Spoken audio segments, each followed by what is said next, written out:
Evan dari kelas 6 akan membawakan kisah tentang Timun Mas dan Buto Ijo.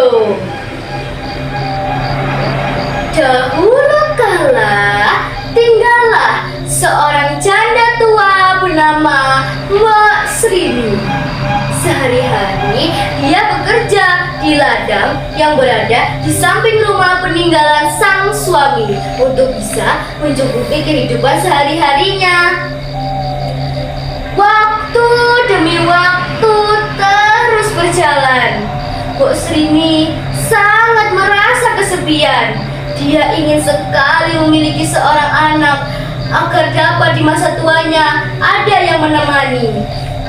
Semakin lama rasa sepi itu tidak dapat terbendung lagi.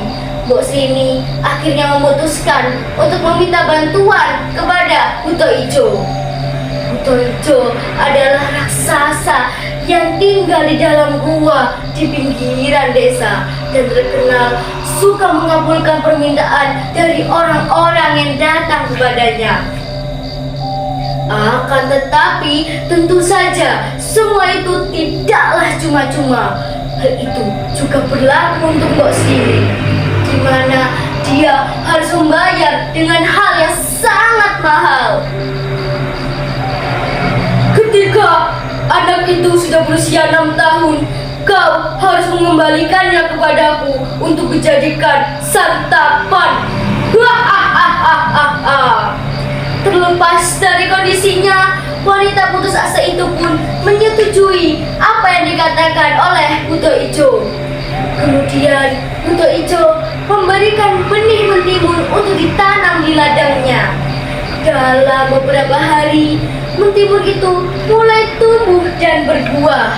Di antara semua mentimun yang berbuah, hanya ada satu yang memiliki ukuran sangat besar dan memancarkan cahaya keemasan yang begitu cantik. Bu Srini pun sangat senang. Dibawalah pulang mentimun itu. Kemudian dia membelahnya dengan hati-hati. Nampak seorang bayi perempuan yang cantik di dalamnya.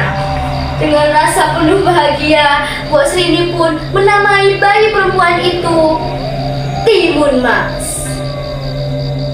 Berjalannya waktu, kini Timun Mas tumbuh menjadi gadis kecil yang periang dan cantik. Merasa terus diawasi oleh Buto Ijo, rasa sayang Bu Srini kepada Timun Mas membuatnya tak rela untuk kehilangan anak itu sebentar lagi. Akhirnya Mbak Srini meminta bantuan kepada seorang pertapa di Gunung Kidul. Pertapa itu memberikan 4 buah kantong ajaib kepada Mbak Srini. Berikan ini kepada anakmu. Ini akan membuatnya bisa untuk melawan si Buto Ijo itu. Kini tibalah hari di mana Buto Ijo datang untuk menagih janjinya dahulu. Buto Ijo datang dengan langkah besarnya. Di mana makananku? Di mana janjimu itu? Mbak Srini segera menyuruh Timun Mas untuk segera melarikan diri dan memberikan 4 bungkusan pemberian sang pertapa. Melihat ibunya dalam bahaya, Timun Mas mencoba untuk memancing Buto Ijo untuk mengejarnya. Hei, lihat, aku di sini, ucap Timun Mas. Tak ingin kehilangan santapannya, Buto Ijo mengejar Timun Mas. Timun Mas berlari sekuat tenaga ke arah hutan agar tidak bisa ditangkap oleh Buto Ijo. Meskipun Buto Ijo mengejar dengan hanya berjalan, namun bisa menyusul Timun Mas karena langkah kaki Buto Ijo yang sangat jauh. Teringat nasihat ibunya, Timun Mas mengambil bingkisan pertama, lalu melemparkannya ke arah Buto Ijo dengan sekuat tenaga. Kantong pertama yang berisi biji mentimun itu bersara ajaib berubah menjadi tanaman mentimun yang sangat panjang dan lebat, yang membuat Buto Ijo terlilit oleh tanaman itu. Namun Tapi dengan mudah Buto Ijo masih bisa membebaskan diri. Buto Ijo pun terus mengejar Timun Mas yang berlari ketakutan. Saat Buto Ijo hendak mendekat, Timun Mas segera melemparkan kantong kedua ke arah Buto Ijo. Mungkin secara ajaib, kantong itu berubah menjadi bambu-bambu yang sangat tinggi dan runcing, membuat tubuh Buto Ijo kesakitan dan terhimpit di antara bambu-bambu itu. Segera Timun Mas berlari meninggalkannya. Merasa diremehkan, Buto Ijo pun mengamuk dan langsung membebaskan diri dari bambu itu. Hingga tibalah Timun Mas di tepi sungai. Dia sudah sangat kelelahan. Terdengar suara langkah kaki dan teriakan Buto Ijo yang semakin dekat. Melihat Buto Ijo yang berhasil mendekatinya, Timun Mas segera melemparkan kantong ketiga ke arahnya. Kantong ketiga yang bersih garam itu terjatuh ke arah sungai dan larut di sana dan berubah menjadi air dan ombak yang mampu menerjang Buto Ijo menjauh dari arah Timun Mas. Timun Mas pun segera lari dari sana.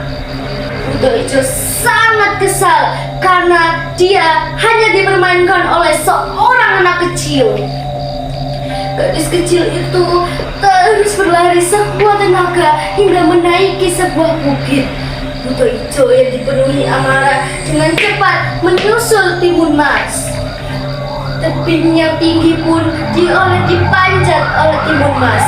Dia berharap Buto Ijo tak bisa menemukannya di sana.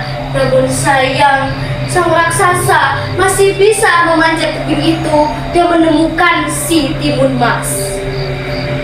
Timun Mas tidak bisa menghindar lagi. Di tangannya kini hanya tersisa satu kantong pemberian dari sang pertapa sakti. Kemudian dengan sekuat tenaga dia melemparkan kantong itu dengan sangat cepat. Akhirnya, tapi kantong itu berhasil ditangkis oleh Buto Ijo. Kantong itu terjatuh ke tanah dan berubah menjadi lahar api yang sangat panas.